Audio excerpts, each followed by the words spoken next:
Ya, hati-hati ya, hati-hati. Makanya hati-hati. Ini kajian penting.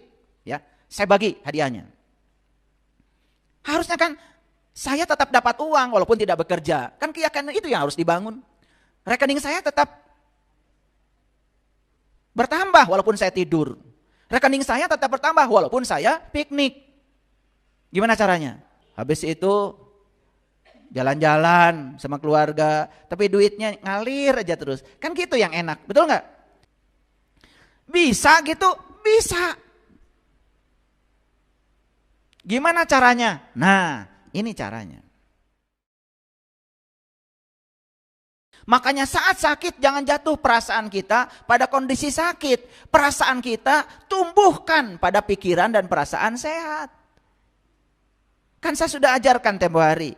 Botol kosong mau diisi. Jangan dilawan kekosongannya. Karena kekosongan itu tidak bisa dilawan kecuali diisi dengan air. Kekosongan dalam sekejap akan hilang. Gelap itu jangan dilawan.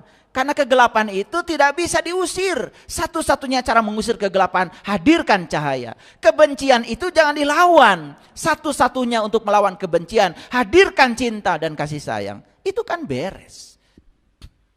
Udah gitu belum? Ya.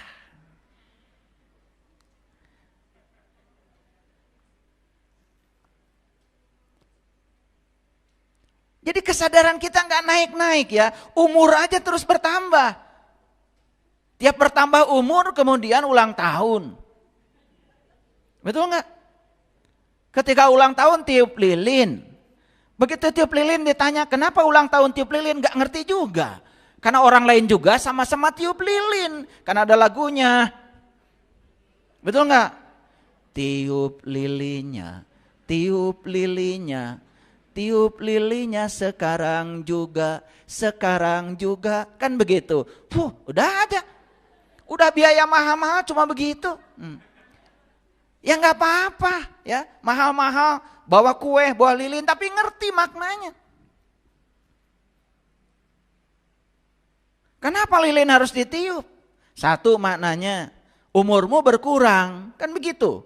Betul nggak? Kan ditiup tuh satu. Makanya lilin suka ada tulisan kan, yang umurnya 17, lilinnya 17, kan gitu. Betul nggak? Itu bukan, ulang tahun itu bukan umur bertambah. Umurmu sudah berkurang, jatahmu sudah berkurang. Makanya tidak ada ulang tahun sebetulnya. Yang ada itu adalah hilang tahun. Makanya kalau ada orang yang ulang tahun, ucapan selamat hilang tahun biar sadar. Karena dikiranya tahun bisa diulang. Loh, ini tanggal berapa sekarang nih? 18 September. Apa 18 September yang hari ini sama dengan 18 September tahun 2023? Kan sudah beda. Kondisi bumi beda, kondisi tubuh kita beda. Kita tidak pernah melewati waktu yang sama. Karena waktu itu seperti sungai. Dan air yang melewati titik yang sama, bukan air yang sama. Itu sudah air yang berbeda. Seperti itu. Harusnya Anda berbeda. Melewati titik yang sama dengan Anda yang berbeda. Kesadaran Anda beda, sudut pandang Anda berbeda. Ya, ketenangan Anda sudah berbeda, kesadaran Anda sudah berbeda. Harusnya kan begitu. Satu itu. Dua, kenapa tiup lilin? Ya, yang namanya cahaya itu datang dan pergi. Yang abadi di sini itu kan sebetulnya adalah kegelapan. Dan kegelapan itu asal muasal alam semesta kok.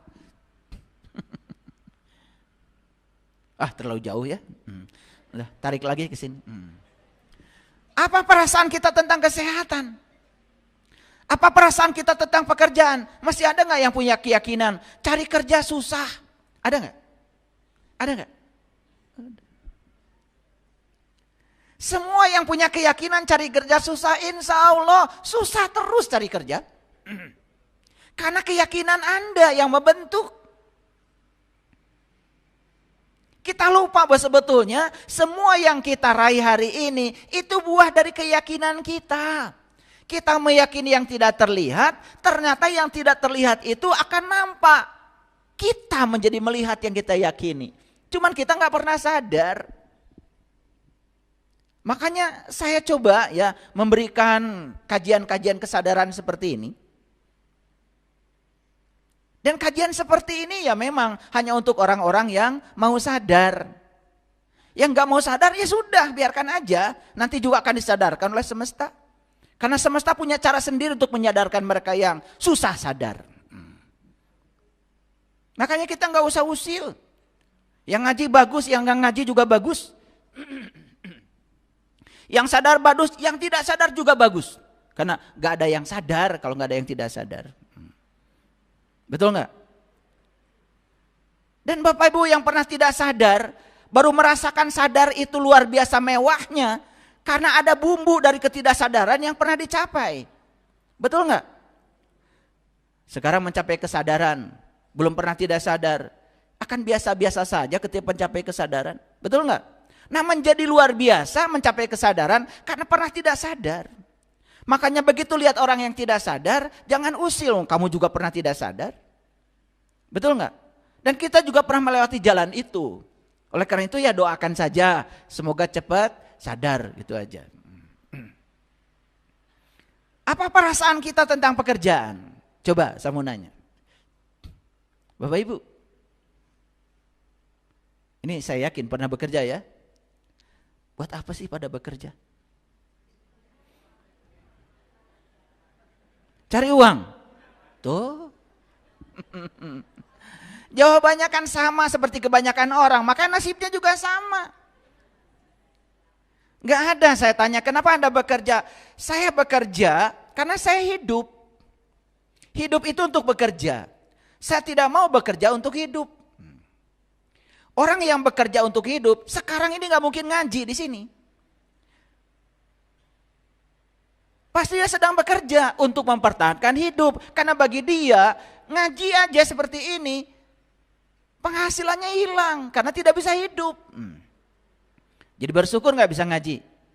Bersyukur. Berarti ini sudah kelompok manusia yang hidup untuk bekerja. Kalau hidup untuk bekerja, itu mulai berkah itu. Kenapa? Dia sudah hidup.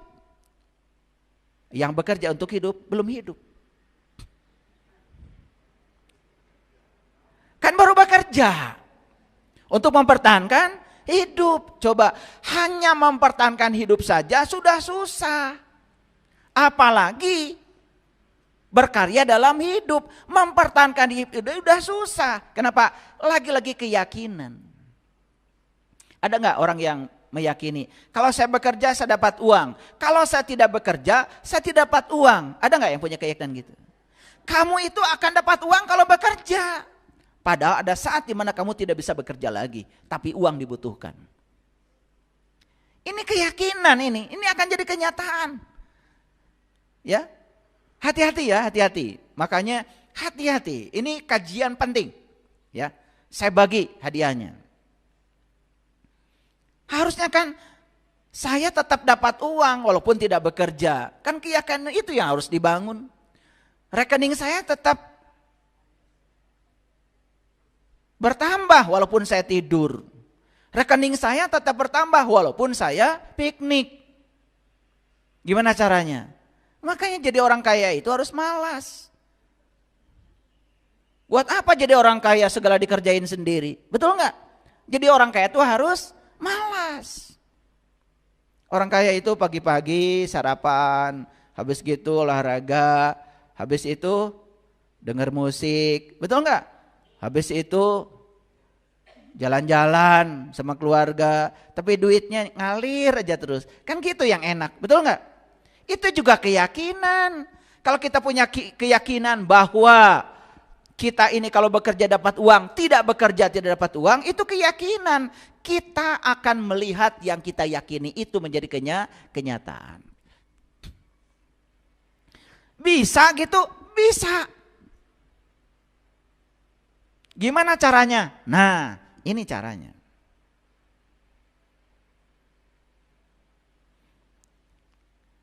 Kita datang ke dunia bukan untuk susah.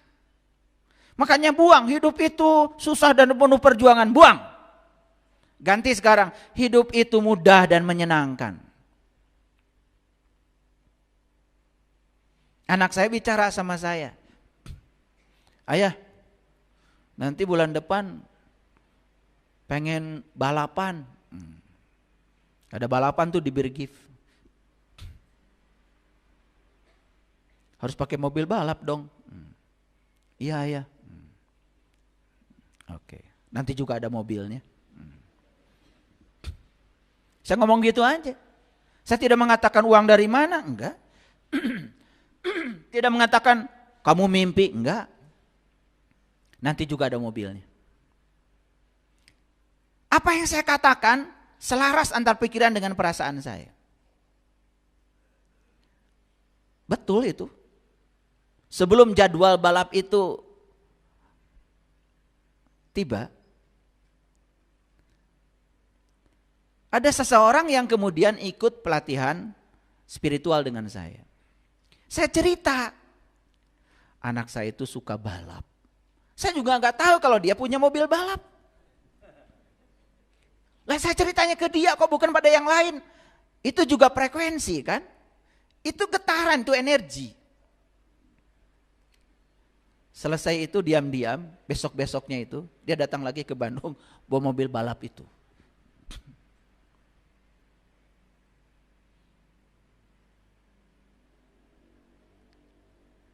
Kita selalu berpikir bahwa uang itu segalanya. Untuk mewujudkan segala keinginan kita harus selalu dengan uang. Maka kita jadi capek ngejar-ngejar uang. Betul nggak? Padahal uang kalau udah ada juga dibelikan. Hati-hati dengan pikiran. Begitu kita mengatakan pekerjaan ini satu-satunya yang bisa menghasilkan uang. Dan uang satu-satunya yang bisa mewujudkan semua kebutuhan kita. Kita akan terpatri di pikiran kita. Semua yang kita yakini, walaupun belum terlihat sekarang, suatu saat akan mewujud menjadi kenyataan yang bisa kita lihat. Paham ya? Oke. Sama untuk yang lain-lain. Untuk hubungan pribadi, sama. Ya, seperti itu. Jadi hati-hati dengan suasana hati dan perasaan kita. Karena ada hubungan yang tak terputuskan dengan dunia kasat mata. Apa yang kita rasakan ini ada hubungan dengan dunia kasat mata.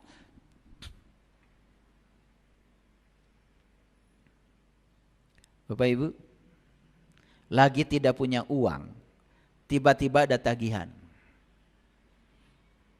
Bagaimana perasaannya?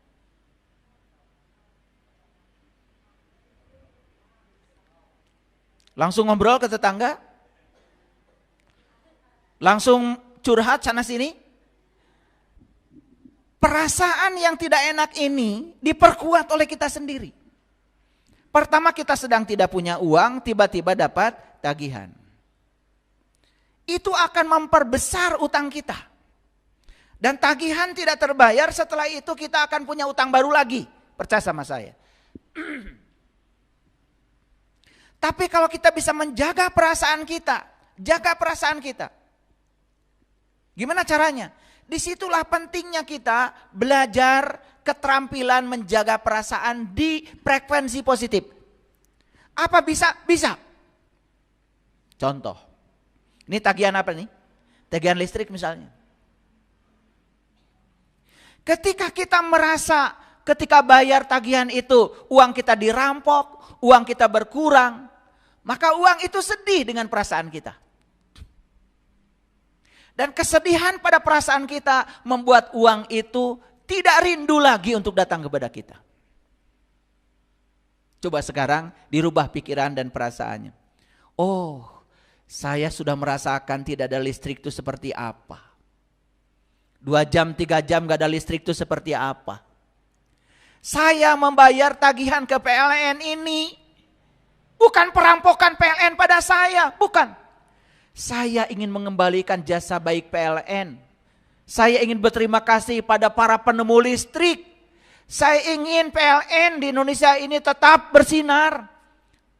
Tetap ngasih cahaya pada semua masyarakat. Biar perusahaan ini tidak boleh jatuh. Dan kalau saya bayar ini berarti karyawan PLN pun semua yang mengurus listrik itu juga mereka sejahtera. Itu namanya perasaan positif. Tapi begitu ada tagihan merasa dirampok. Udah gitu dikeluhkan. Ini listrik bulan ini mahal, lah kamu kan yang pakai. Lihat, orang yang suka protes pada uang. Lihat. Tambah sulit sama uang. Nih, di sini ada. Yang suka berantem soal uang di rumah, ada di sini orangnya. Merindukan uang, tapi uang itu dijadikan sebagai kambing hitam untuk membuat perasaan kita jadi buruk. Bahkan ada orang di ruangan ini ketika dapat gaji tidak bahagia. Saya tahu orangnya, perlu saya tunjuk? Uang sudah datang dia tidak bahagia, karena apa? Pikiran mulai mikir, wah ini SPP anak, ini. Perasaan langsung negatif, kata uang, teka duhung aing mah datang ke dia.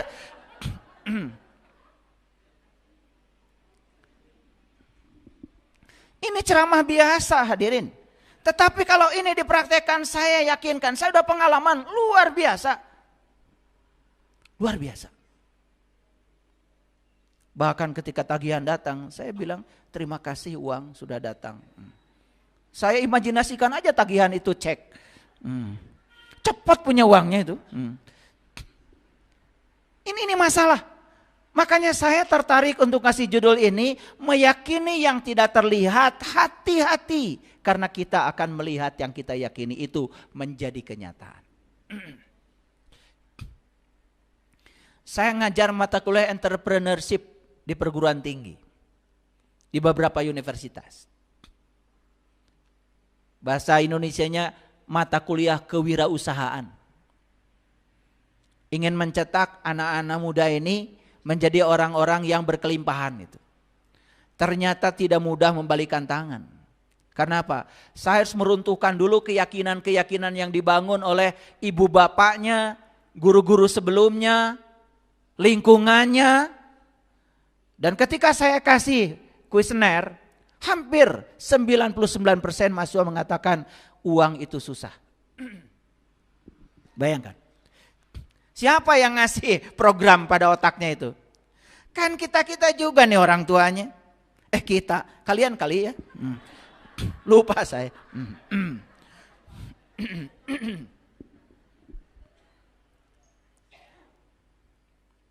Kita ini selalu berpikir bahwa segala kebutuhan hidup harus dipenuhi oleh uang.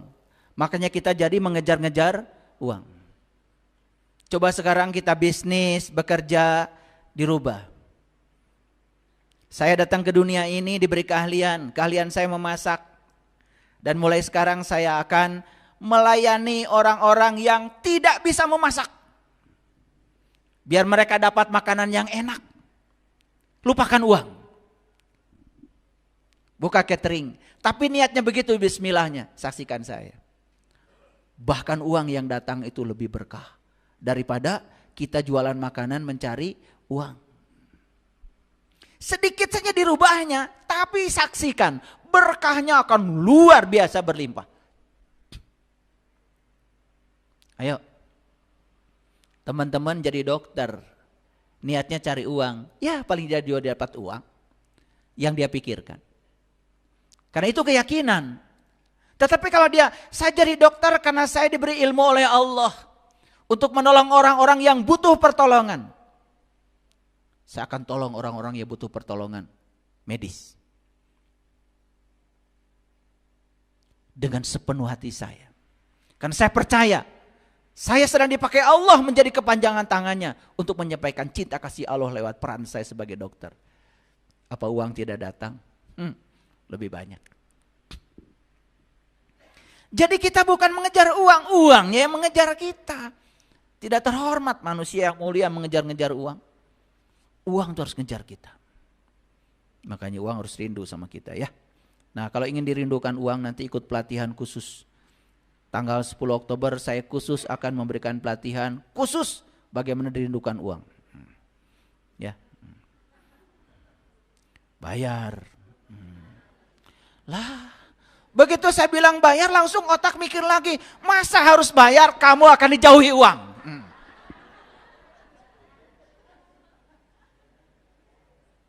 Itu perasaannya negatif berarti. Maka lihat orang-orang yang suka mempermasalahkan, ya. Lihat saya semuanya. Ada sepatu baru, bagus, mahal. Tuh, mau beli. Ek nepi ka iraha oge. Karena perasaan terhadap uangnya negatif. Ya. Lihat mobil baru, ya, keluaran baru lewat gitu. Uang dari mana? Udah gitu ngomong lagi. Itu orang bisa beli mobil itu duit dari mana ya? Jangan-jangan katanya ke Gunung Kawi. Tuh. Orang yang perasaannya negatif seperti itu orang yang sedang mengalami ketiadaan cinta. Hidupnya tidak akan berubah. Nih saya kasih tahu yang belum punya mobil. Kalau tetangga beli mobil, coba luapkan perasaan seakan-akan ya. Seakan-akan mobil itu sudah ada di tangan kita. Dan kita merasa bahagia. Datang ke sana sampaikan, luar biasa Bapak. Sudah kebeli mobil, saya ikut berbahagia Bapak. Kalau kita bisa melampaui bahagianya daripada yang beli mobil. Mobil itu akan menjadi milik kita. Sesederhana itu Bapak Ibu. Iya mah batur beli mobil. Maneh nu lieur. Waduh. Ya. Ada orang beli sawah tetangga, aduh selamat Bapak Ibu udah beli sawah. Semoga saya juga nanti suatu saat kebagian ya berkahnya, betul enggak? Nanti saya ikut ya, kalau panen ajak dong gitu, ikut bahagia, pasti kape ceretan. Betul enggak? Iya mau batur meuli sawah kalau ke eta duit di mana? Tuh. Orang yang tidak pernah bahagia lihat orang lain mendapatkan kebahagiaan dan kesuksesan, dia tidak akan pernah merasakan itu. Hati-hati. Ini ilmu mahal ya? Mahal enggak? Mahal ilmu ini. Tapi saya bagikan. Gratis. Yang ini. Jadi hidup hanya merespon kita. Jadi hidup adalah undangan kita. Sampai sini setuju? Yuk kita sekarang jujur. Kalau begitu semua yang hadir dalam kehidupan saya hari ini semua undangan saya yes.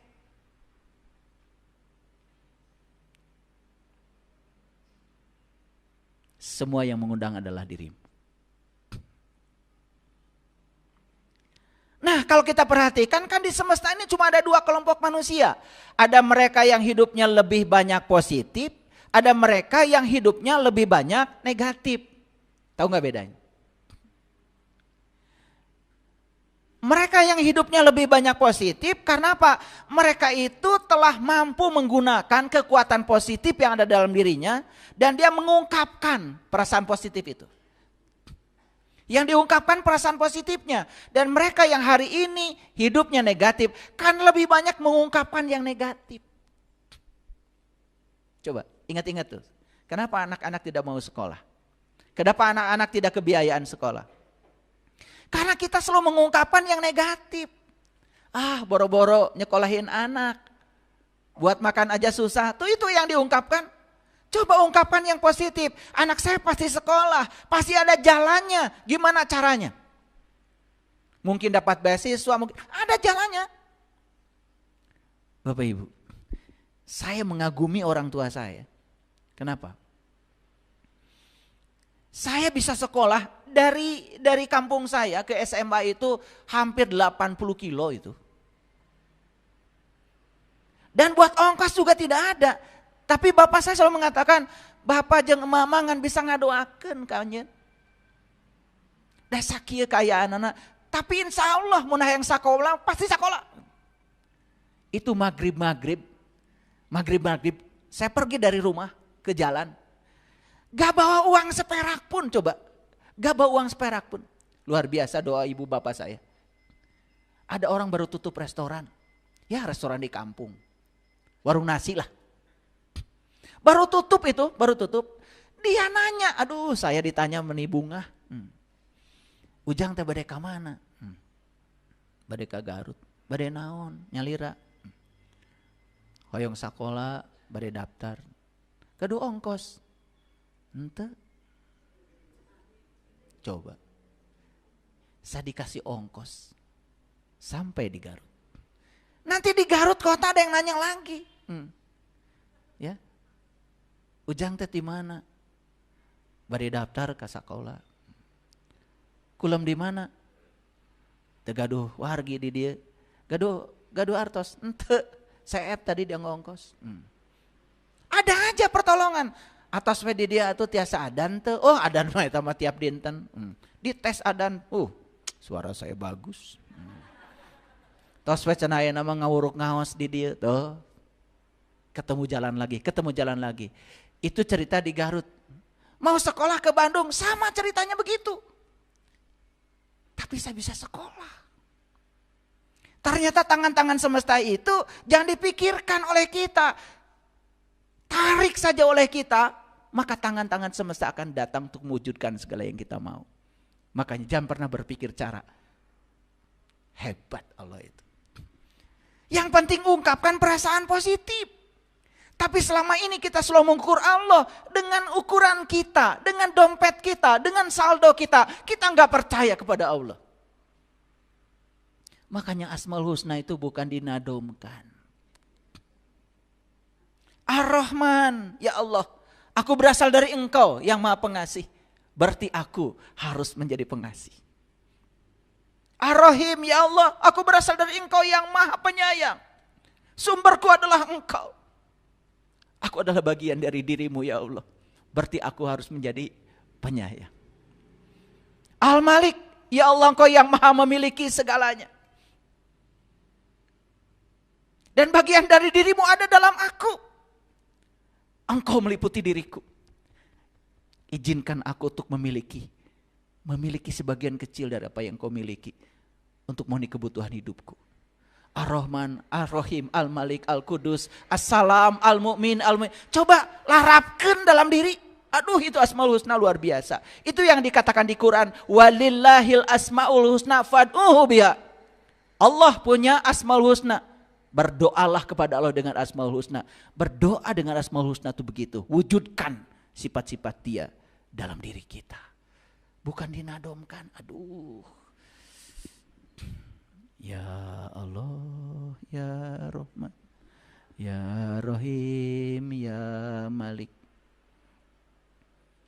Begitu anak bangor, melotot. Baru aja nadom. Kumaha. Pasalia betul? Nah itu, ngaji kayak gitu ya, nggak jelas. Yang diaji dengan kehidupan tidak koheren. Ulangi ya. Yang banyak positif hidupnya sebetulnya sederhana. Karena dia mengungkapkan yang positif aja sepanjang hidupnya. Tidak ada keterbatasan. Kamu nanti pasti sekolah. Nanti kamu pasti punya rumah. Rumahmu pasti besar. Mobilmu pasti punya. Pekerjaan pasti dapat yang bagus. Ungkapkan aja semua itu yang positif. Daripada kita mengungkapkan, awas ya. Cari uang tuh susah. Cari pekerjaan tuh sekarang luar biasa susah. Tuh, kata susah sudah masuk di otak kita. Itu jadi keyakinan, jadi belief system. Makanya meyakini yang tidak terlihat, hati-hati. Sekarang belum terlihat. Tapi apa yang kita yakini, walaupun belum terlihat, suatu saat kita akan melihat semua yang diyakini.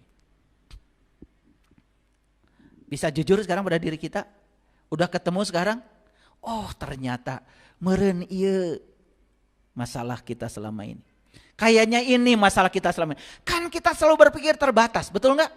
Allah yang maha segalanya diukur oleh keadaan kita saat ini. Kita tidak percaya. Lebih suka meyakini yang terbatas daripada meyakini yang tanpa batas. Istri saya ada di sini.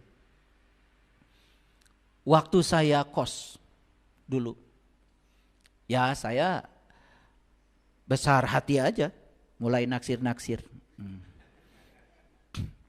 Begitu istri saya, ya dulu masih pacaran, datang ke tempat kos, saya juga gak malu.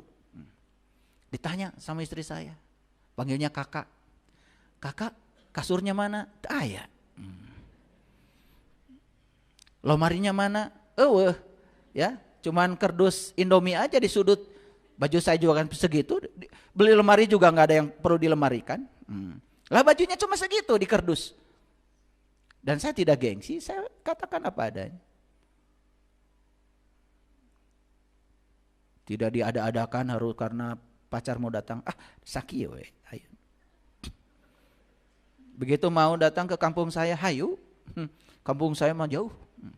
Dari Bandung naik bis. Nanti nyampe Garut naik elep.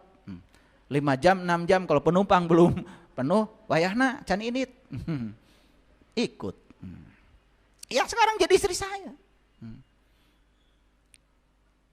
Saya juga nggak tahu yang dilihat apa, pokoknya ya begitulah saya. Nyampe di sana rumah saya panggung, ya nggak malu, itu loh rumah saya. Bawahnya kandang ayam, ya itulah rumah saya. Ya. Jadi ayam dengan kita itu ya hirup bareng. Itu. Cuman itu kalau saya kelebihannya itu. Saya tuh makan daging ayam kalau ayamnya sakit atau sayanya sakit. Ya. Makanya kadang-kadang ayam yang sedang sehat pun kumaha caranya supaya katingali muyung gitu. Makanya kalau musim hujan tuh saya seneng banget itu ya. Ayam itu yang kedinginan saya bawa ke depan ibu. Bu, iya ayam muyung. Jadi 2 lah saya makan daging ayam. Ayamnya sakit kalau saya sakit. Nah kalau sakit baru tawari hoyong daging ayam sorry ibu teh. Aduh, padahal saya yang ngasih makan ayam. Hadirin begini ya. Jadi kita harus waspada ya. Dengan apa tadi? Dengan pikiran dan perasaan. Karena pencipta semua kehidupan itu adalah pikiran dan perasaan. Allah Sang Maha Kehadiran hanya merespon apa yang kita pikirkan dan dirasakan. Itu dalam hadis qudsi yang dikatakan, aku bergantung persangkaan hambaku.